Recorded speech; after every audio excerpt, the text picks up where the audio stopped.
कोई ये हिम्मत नहीं कर सकता आज पूरे देश में मैं देश तो क्या, मुझे लगता नहीं पूरी दुनिया के अंदर इस तरह की कोई पॉलिसी है कि 45th डे को आपको डीम्ड अप्रूवल मिल जाएगी। और ये केवल ईमानदार सरकार कर सकती है। कई लोगों ने हमें कहा कि इसी के तो पैसे मिलते हैं, किसी के अप्रूवल रोकोगे फिर वो आपसे टाइम मांगेगा, फिर 3 चक्कर लगाओगे तभी तो पार्टी फंड इकट्ठा होगा। हमें पार्टी फंड इकट्ठा नहीं करना, हमें पंजाब की तरक्की करनी है। पंजाब की तरक्की करने के लिए आए, आप लोगों ने मौका दिया। हमारी औकात क्या है, हम हैं क्या चीज़। मैं एक छोटा सा इनकम टैक्स ऑफिसर था, मान साहब एक आर्टिस्ट थे, संजीव अरोड़ा जी एक बिजनेसमैन थे। हमारे कोई दादा परदादा राजनीति में आज तक कभी नहीं आए। कभी ज़िंदगी में नहीं सोचा था कि हम राजनीति में आएंगे, मुख्यमंत्री बन जाएंगे, 2-2 राज्यों में सरकार हो जाएगी।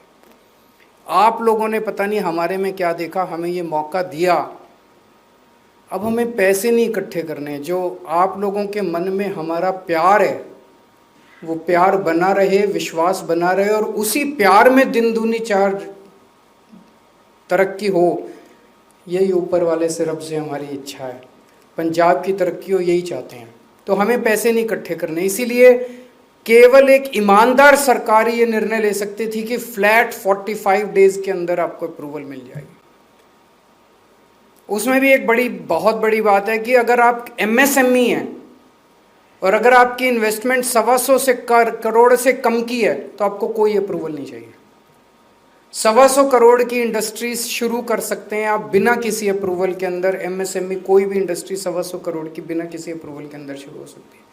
इस किस्म का ease of doing business is I think beyond the imagination. शायद आप लोगों को भी जब कहा जाता कि भाई आप कुछ बनाओ तो आप ये सोच भी नहीं सकते थे कि इस तरह की भी कोई पॉलिसी हो सकती है।